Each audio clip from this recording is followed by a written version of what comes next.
ராமநாதபுரம் அரண்மனையில் பாஜக பொதுக்கூட்டம். உதயநிதி ரசிகர் நற்பணி மன்றத்தில் உள்ள முக்கிய நபர்கள் தமிழகத்தில் போதைப் பொருள் விற்பனை செய்வதாக பாஜக மாநில தலைவர் நயினார் ராமநாதபுரத்தில் பேச்சு. பாஜக மாநில தலைவர் நயினார் நாகேந்திரன் தமிழகம் முழுவதும் சுற்றுப்பயணம் மேற்கொண்டு வருகிறார்.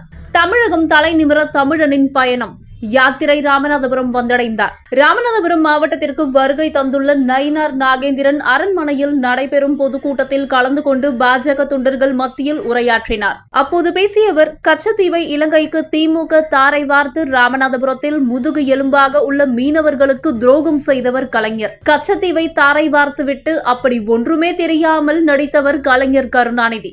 மகளிர் உதவித்தொகை தேர்தல் நேரத்தில் மட்டுமே வழங்கப்பட்டது. சமீபத்தில் சிறைபிடிக்கப்பட்ட மீனவர்கள் விரைவில் விடுதலை செய்யப்படுவார்கள். குவைத்தில் இருந்த மீனவர்களை மீட்டு அவரது குடும்பத்திற்கு 3.75 லட்சம் இழப்பீடு பெற்றுக் கொண்டது பாஜக அரசு. ஆனால் திமுக முதல்வர் வெளிநாட்டில் உள்ளவர்களை தானே சென்று மீட்டதாக நாடகமாடுவார். தமிழகத்தில் உதயநிதி நற்பணி மன்றத்தை சேர்ந்தவர்கள் பலரும் போதைப் பொருள் விற்பனையில் ஈடுபட்டு வருகின்றனர். தமிழகத்தில் கஞ்சா போதை அதிகரிப்பால் சட்டம் ஒழுங்கு சீர்கேடு உள்ளது. முதல்வர் இதற்கு பொறுப்பேற்க மாட்டார். கரூர் தாவேக விஜய் கூட்டத்தில் பாட்டிலுக்கு 10 ரூபாய் என விஜய் பேசியதுடன் எப்படி கூட்ட நெரிசல் ஏற்பட்டது, யாரால் நடந்தது என்பது எல்லாருக்கும் தெரியும். அங்கு போதிய பாதுகாப்பு ஏற்பாடு இல்லை என்பதுதான் உண்மை. ஆனால் முதல்வர் அதனை ஏற்க மறுக்கிறார். கள்ளச்சாராயத்தில் உயிரிழந்தவர்களுக்கு 10 லட்சம் கொடுக்கும் திமுக அரசு, விவசாயிகள் உயிரிழந்தால் வெறும் 3 லட்சம் வழங்கப்படுகிறது. ராமநாதபுரம் மக்களை ஏமாற்றிய திமுக கட்சியை வரும் தேர்தலில் புறக்கணித்து தேசிய ஜனநாயக கூட்டணிக்கு வாக்களிக்க வேண்டும் என மக்களிடம் கேட்டுக்கொண்டார்.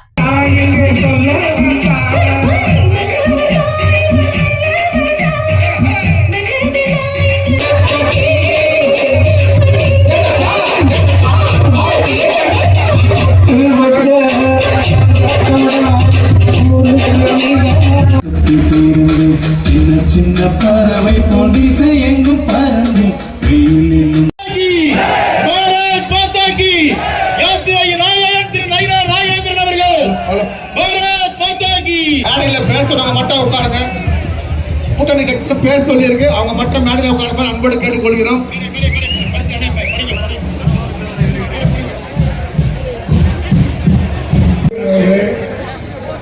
மற்றும் இந்த நிகழ்ச்சியில் சிறப்பாக கலந்து கொண்டிருக்க ஆதித்ய சேதுபதி அறிவிப்புல சொன்னாங்க, இன்றைக்கு கடுமையான மழை இருக்கும் என்று. தெய்வத்தை நம்பினோர் எல்லாமே நல்லது. வீடியோ காட்சி நீங்கள் இப்பொழுது பார்க்கலாம்.